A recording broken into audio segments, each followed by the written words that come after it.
अच्छा, वैसे आप ज़्यादा बेहतर तरीके से बता सकते हैं, और आपका क्योंकि टेक का चैनल है, कितने पैसे मिल जाते हैं पाकिस्तान में 1000 व्यू के ऊपर? क्योंकि मैं तो ये जवाब दे दे के पिछले कई सालों से थक गया हूँ। आज ऑन रिकॉर्ड आप बताएं, शायद सेकंड हो जाए मेरी बात। अच्छा, इसमें ये एक बहुत बड़ी स्टडी है। अगर देखा जाए ना तो ये एक स्टडी है कि पाकिस्तान में या इंडिया में या यूएस में आपको कितने पैसे मिलते हैं 1000 व्यूज़ के ऊपर। हाँ, अब स्टडी इस तरीके से है कि अब मैं हूँ, मुझे 1000 व्यूज़ के ऊपर $13 भी मिलते हैं। आपको 1000 व्यूज़ के ऊपर कभी कभार $1 भी नहीं मिलता होगा।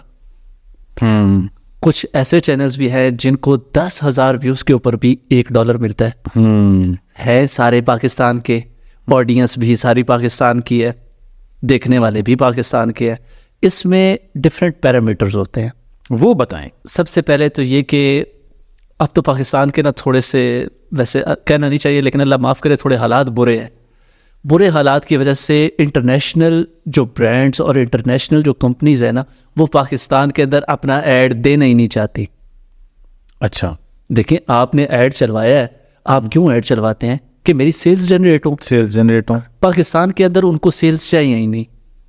हाँ, एग्जाम्पल के तौर पे मैं आपको बताऊं कि कुछ अर्सा पहले अमेज़ॉन का हवा था पाकिस्तान में। हाँ जी, आपके पाकिस्तानी व्यूवर जब आपकी वीडियो देखते थे, अमेज़ॉन का ऐड चलता था। हाँ जी, वो हाईली पेड ऐड था।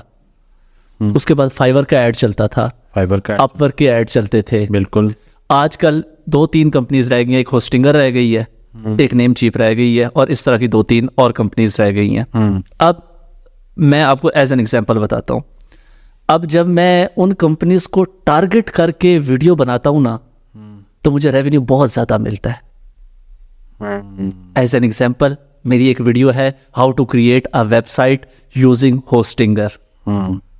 अब मैं उस होस्टिंगर कंपनी को टारगेट करके जब बना रहा हूँ ना, वंडरफुल, तो मुझे आरपीएम और सीपीएम जो है वो $20 क्रॉस हो जाता है, $25 भी क्रॉस हो जाता है। लेकिन अब हर बंदा, आप है जब बाकी जो हमारे व्यूवर्स हैं, वो सब सारे टेक वाले नहीं हैं। ज़्यादातर लोग व्लॉगर्स हैं, व्लॉग बनाते हैं।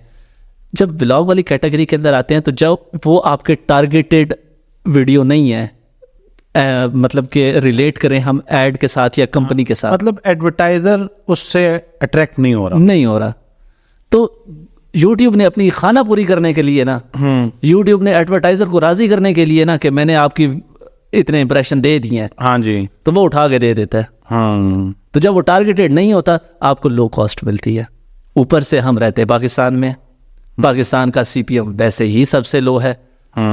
तो एवरेज मार लें, जो हम एक ये सारी चीज़ें समझा नहीं सकते, एक न्यू बंदे को हम नहीं समझा सकते, लेकिन चलें जो थोड़ा, तो हम एक अंदाजन जो बात कह देते हैं ना, हम ये कहते हैं यार $1000 व्यूज से ना $1 मिलता है, आसान फार्मूला। हाँ, बस ये अपने जहन में रख लें। हाँ, कभी ज़्यादा भी मिल जाता है, कम भी मिल जाता है, तो एवरेज $1 एवरेज मिल जाता है। अच्छा, ये शफीक साहब ने जो बात कही है, जो मैं समझ सका हूँ, वो ये है कि आपका 1000 व्यू, ये मोनेटाइजेशन के बाद की बात हो रही है, 1000 व्यू जो है वो डिपेंड कर रहा होता है कि आपने कीवर्ड क्या यूज़ किया है और किस कैटेगरी की वीडियो बनाई है, और आपने किस एडवर्टाइजर को टारगेट किया। मैं आपको ना कुछ स्क्रीनशॉट्स दे दूंगा, आप ऐड कर दीजिएगा।